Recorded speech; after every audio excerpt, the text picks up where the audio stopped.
I just want to recap though on day one of the LNG 18 conference. Of course, we're now into day two, just about to kick off, but really a big focus on costs and getting costs under control across the LNG space. And one of the major comments that came out from people like Chevron, other LNG producers, was that doing business in Australia, as we've known for some time, is actually quite expensive, and a number of companies calling on the Australian government to offer a bit more flexibility when it comes to things like industrial labour laws to help reduce the burden of cost doing business in Australia. And that was one comment that we heard from the CEO and chairman over at Chevron, John Watson. I also spoke to him about the state of the LNG space right now. Remember, of course, that Chevron just shipping the first gas from the Gorgon LNG project worth about $54 billion off of the northwest coast of Australia. Here's some of what John Watson had to say. It's entering a new phase. It's maturing, and we're in a spot right now where many projects are coming online. And so I was just up, for example, at our Gorgon project yesterday with the Prime Minister and the Premier, and had a chance to see firsthand the continuing progress there. So our focus is on bringing these projects online. I think the question going forward as this tranche of supply comes to market is, where is the next tranche of supply going to come from? The world's going to need energy going forward. LNG production is expected to double over the next decade. So we're going to need new sources of supply, and the question is, where is it going to come from? So I think that's really what the industry is focusing on now, and getting cost competitive for that new supply. Okay, so where is it going to come from?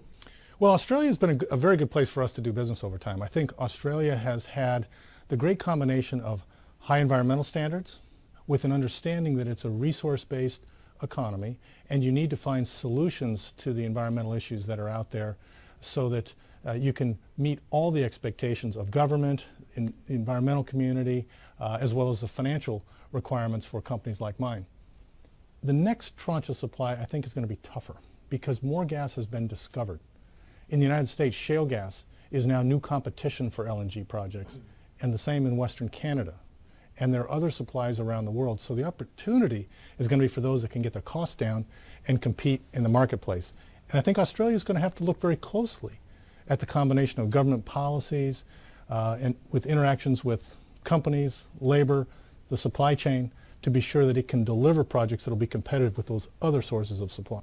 You talk a lot about costs, and that's been a big feature, I guess, on day one here of the conference. That's something you, I guess, can control. What other factors, what other levers can you pull to offset the falling prices that we're seeing for oil and LNG? Well, we're going to have to pull a lot of those levers. Certainly, I think we'll continue to see technical advances. If you look at the size of the trains that are considered, we now have much larger and more efficient LNG trains and technology that we're putting in place. I think we can have agreements with organized labor so that we can have predictability in terms of what our costs are going to be. We can have work rules established that will ensure that we can get the most out of the talented workforce that we have here in Australia. So it's really putting all our minds together on what we can do to bring costs down, bring efficiencies up in this business, so that we can complete. It's very clear for the last few years we've had a very hot market in Australia, and that drove costs up. It drove the Australian dollar up. So it's on my company and my competitors to deal with those issues, but the inherent question of competitiveness is something that I think what Australia can work on and what my company can work on jointly with government.